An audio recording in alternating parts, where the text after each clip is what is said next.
بسم اللہ الرحمن الرحیم نحمدہ ونصلی ونسلم علی رسولہ الکریم اما بعد۔ آج ہم معاشرے میں دیکھتے ہیں کہ اصلاح کے بجائے بگاڑ ہی بگاڑ آ رہا ہے۔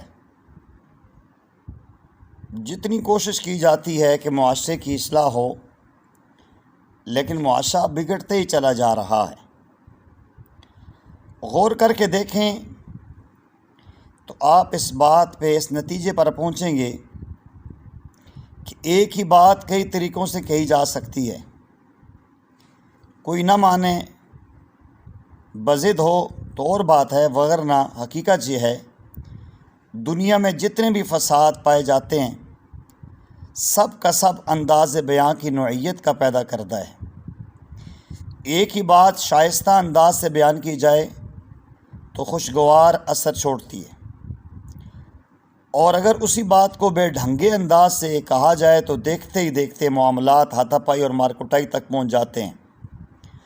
کوئی الفاظ کو کس طرح برتتا ہے اور اپنی بات کس طریقے سے بیان کرتا ہے، اسی کی اہمیت ہوتی ہے۔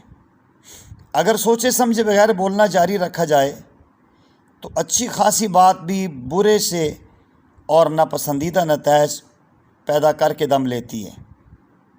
کیا آپ نے کبھی اس حقیقت پر غور نہیں کیا کہ کبھی کبھی الفاظ کا انتخاب معاملات کا کچھ نہ کچھ بنا دیتا ہے؟ مثلاً کوئی کہتا ہے آپ کے والد صاحب آ رہے ہیں، اور کوئی کہتا ہے تیرا باپ آ رہا ہے، تو فرق کوئی بھی محسوس کر سکتے ہیں؟ بات ایک ہی ہے، مگر پہلے جملے میں پوری تہذیب بول رہی ہے، جبکہ دوسرے جملے میں ایسے محسوس ہوتا ہے جیسے کوئی لٹھ مار رہا ہے۔ کسی بھی معاملے کو بیان کرتے وقت احتیاط نہ برتنے سے اور الفاظ کے انتخاب میں دانستہ یا نادانستہ ڈنڈی مارنے سے وہی فرق پیدا ہوتا ہے جو آپ کے والد یا تیرا باپ کے درمیان پیدا ہوتا ہے۔ اس حقیقت سے انکار ممکن نہیں ہے کہ گفتگو کا انداز محفل کا رنگ دیکھ کے اختیار کیا جاتا ہے۔ جہاں سلجھے ہوئے لوگ بیٹھے ہوں وہاں سنبھل کر بولنا پڑتا ہے۔ ایسے میں الفاظ کا انتخاب غیر معمولی اہمیت کا حامل ہوتا ہے۔ کسی کو آپ کے بارے میں کوئی ٹھوس اندازہ قائم کرنا ہو تو سب سے پہلے وہ آپ کے طرز گفتگو کا جائزہ لے گا، آپ کو آپ کے الفاظ کے آئینے اور تناظم میں پرکھے گا، اور اس کے بعد ہی وہ آپ کے مجموعی مزاج یا رویے کے بارے میں کوئی رائے قائم کرنے کی پوزیشن میں آ سکے گا۔ ہم یومیہ گفتگو میں ایسا بہت کچھ بول جاتے ہیں جو معاملات کو خراب کرتا ہے۔ کبھی ہم جذباتیت سے مغلوب ہو کر کسی کو سخت سست سنا دیتے ہیں جبکہ اس کی ضرورت ہوتی ہے ہی نہیں اور نہ گنجائش ہوتی۔ اس کا نتیجہ صرف خرابی ہے، اور کیا ہے؟ روزمرہ کی گفتگو میں ہماری زبان سے ایسے الفاظ ادا ہو ہی جاتے ہیں جو کسی کے نظر میں پسندیدہ نہیں ہوتے، اور خود ہم بھی بعد میں غور کرتے ہیں تو اپنی حماقت کا اندازہ ہوتا ہے۔ یاد رکھیے، گفتگو کے دوران جذبات کو ایک طرف رکھ کر معقولیت کا دامن تھامی رکھیے تو ناپسندیدہ الفاظ اور لہجے سے بچا جا سکتا ہے۔ محض طیش میں آ کر کچھ بھی بول دینا موقف بیان کرنا نہیں ہوتا، یہ تو جو ہلاک کا شغف ہوتا ہے۔ عقل سلیم کا تقاضا ہے کہ انسان جب بھی لب کشائی کرے، لب کشا ہو، تو پہلے طے کر کے بولے کہ میں نے بولنا کیا ہے اور کس طرح بولنا ہے۔ آپ نے نہیں سنا، بزرگ فرمایا کرتے تھے کہ ہر بات کرنے سے پہلے سوچو، پھر اس بات کو زبان پہ رکھ کے تولو اور پھر بولو۔ جو بندہ سوچتا ہے پھر زبان پہ تولتا ہے اور پھر بولتا ہے، اس سے ہمیشہ خیر ہی نکلتی ہے۔ تو یاد رکھیں کہ محض الفاظ ادا کر دینے کو بیان یا حسن بیان قرار نہیں دیا جا سکتا۔ یہ کام تو کوئی بھی کر سکتا ہے، پھر بولنے اور اچھا بولنے کی بحث کیوں ہے؟ کیا ہم اس حقیقت سے انکار کر سکتے ہیں کہ الفاظ میں بہت طاقت ہوتی ہے؟ الفاظ ہی شخصیت کے رخ کا تعین کرتے ہیں۔ ہم گفتگو بغور سن کر الفاظ کے انتخاب کا تجزیہ کر کے یہ اندازہ لگا لیتے ہیں کہ کوئی کتنے پانی میں ہے اور اس کا مجموعی مزاج کیا ہے۔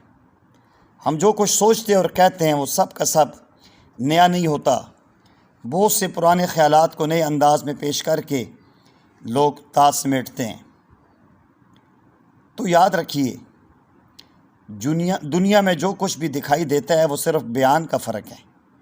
کسی بھی شعبے کا علم الفاظ ہی کی مدد سے بیان ہوتا ہے۔ اگر کسی نے اچھی تحقیق کی ہو مگر بیان کرنے کی مہارت کا حامل نہ ہو تو لوگ اس کا موقف آسانی سے قبول نہیں کرتے۔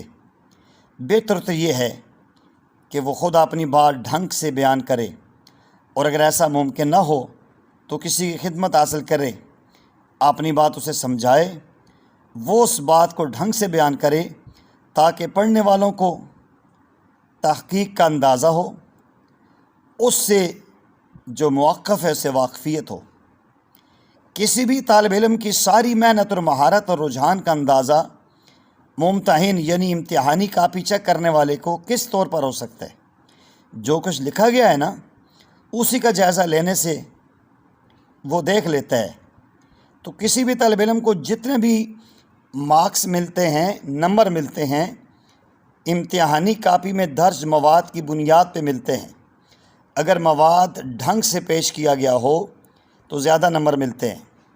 کوئی معقول بات بے ڈھنگے انداز سے بیان کی گئی ہو تو ممتحن زیادہ نمبر دینے سے خود کو معذور پاتا ہے، اور اگر اسے اندازہ ہو جائے کہ طالب علم نفس مضمون کو سمجھنے میں کامیاب ہو چکا ہے، تب بھی وہ کاپی میں بات کو ڈھنگ سے بیان نہ کیے جانے کی صورت میں زیادہ نمبر نہیں دے سکتا۔ تو یاد رکھیں، روزمرہ گفتگو کس طور پر کرنی ہے، کوئی بھی نقطہ نظر مؤثر طور پر کس طرح بیان کرنا ہے، یہ سب کچھ سیکھا اور سکھایا جا سکتا ہے۔ جن گھرانوں میں زبان و بیان کی اہمیت تسلیم کی جاتی ہے، ان میں بچوں کو گفتگو کے آداب سکھائے جاتے ہیں، اور یہ تربیت ہی ان کی زندگی کو سنوارنے کا فریضہ سر انجام دیتی ہے۔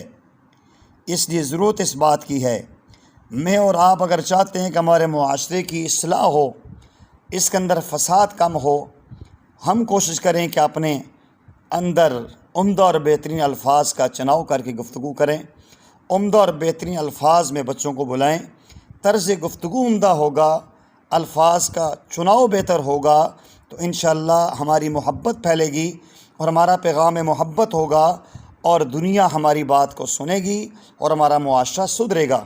اللہ جل جلالہ ہمیں معاشرے کو عمدہ اور بہترین طرز پہ لا کے اس کی اصلاح کی کوشش کرنے کی توفیق عطا فرمائے۔ وما علینا الا البلاغ المبین۔